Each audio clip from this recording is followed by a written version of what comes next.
So our final speaker tonight, another very eminent gentleman, Mr. David Smith, companion of the most, I had to write this down, companion of the Most Honourable Order of Bath, and Commercial Director for the Department of Work and Pensions, the largest UK civil government department, also Vice President of SIPS, so as long as he doesn't, I was going to say sleep with one of the members of staff, but that's probably a bad one. I didn't say that.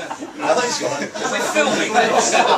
Sorry, yeah, no, we'll cut that. No, I always think when you're SIPS Vice President, you know, it's sort of, you're going to be President next year and, unless you do something really, really bad. Keep talking, Peter. Sorry. I'll shut up now. He's also, as some of you will know, a fine musician. And copies of his latest CD are available at very reasonable price in the bar later. He was a founder member of a very famous band, so you can ask him about that later. And most importantly, I am seriously really grateful for him speaking tonight, because after I asked him and he accepted, he discovered that his beloved West Ham were playing at home tonight. And he sacrificed that to come and talk to us. So David Smith, I'm very, very grateful. I'll come back to that last point, thank you. Peter Smith, my younger brother. Peter, tell Mum we'll be late tonight. Rob not spine a beer doesn't happen very often. We need to be here. Before I have my 7 minutes, can I make 3 points? The first is the order of the speakers. Why am I on last? The three most eminent speakers you provide, you put them at the end. You put your sort of, you know, comedic turn on first. And the audience is full of not just my peers, but the people I look up to. So this is not looking good.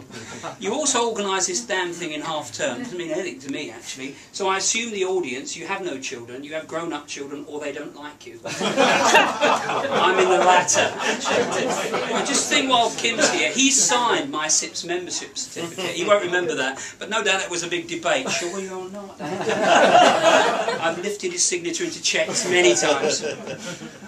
Peter mentioned, you see, I'm going to use my time up with this. All the stuff's been done. I should not be here tonight, as Peter said. I should be at Upton Park following my hobby, which is watching West Ham lose, which has been really good for me this year, because I fulfilled that hobby. So not only is it on telly and I ain't watching it, but I've got a season ticket and a ticket and I'm not going. Which sort of brings me, for those of you who follow football, I'm getting to the point eventually, for those of you who follow football, watching football is not great value for money, is it? You pay a shed load of money to see your team lose, you get no value, and it's predicated on loyalty. All those attributes that CPOs shouldn't have. So, you know, I'm talking to you from a real way of expertise here. And my final point is, I was preparing for this debate about a quarter of an hour ago, and then I realised that Peter Smith's premise, as indeed Kim had picked up, and Jason and Andrew, was based on double negative, so I actually thought I was arguing. You know, this house does not believe, and I disagree with that. Oh, sorry. Is that 2 negatives make a plus? Well, I'm doing so, you know, this all sounds a bit half-assed. You know why? To the point, and I will be quick. Most of you, the most eminent you can find, have spent the last year in survival mode, existing on spend reduction whether you like it or not. Your emphasis now, or so you will tell the audience, is on sustainability and cost reduction, because they're not the same things. And you're now sort of, but not yet, in business as usual. You've cut delivery costs, you've renegotiated contracts, you've looked at terms and conditions, we might come back to that if we've got a bit of time. You look at tighter compliance, you've done spend reduction and cost reduction, whether you like it or not. Just look at what you've done in the last year. The most eminent have argued otherwise, but that's actually what you've been doing. Our survey said, I paused for somebody to go now, like that, because it shows tonight. You won't understand that one, Jason.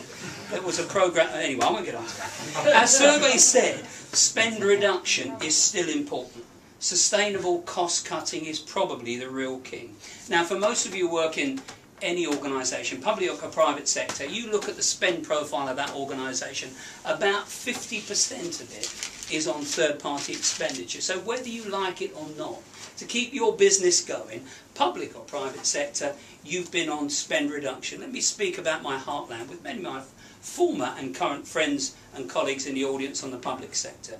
We've got £156 billion government deficit, the largest since Andrew was a boy. So, you know, hey, we're going back. A public sector debt of £899 billion. Just slightly more than the turnover of Spend Matters, but let's not argue over it.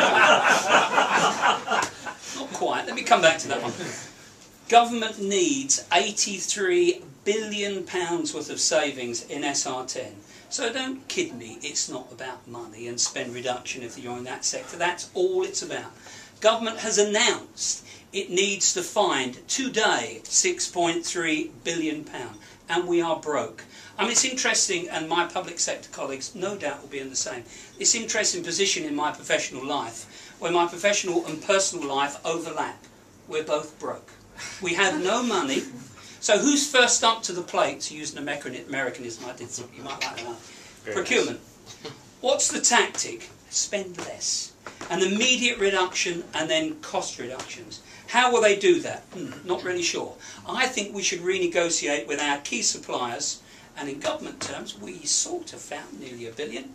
Much of it, and you may disagree, Peter, indeed you did, I read your blog this morning, it is the folding stuff.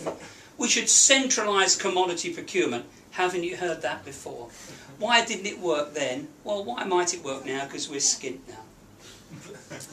So what is about what we do?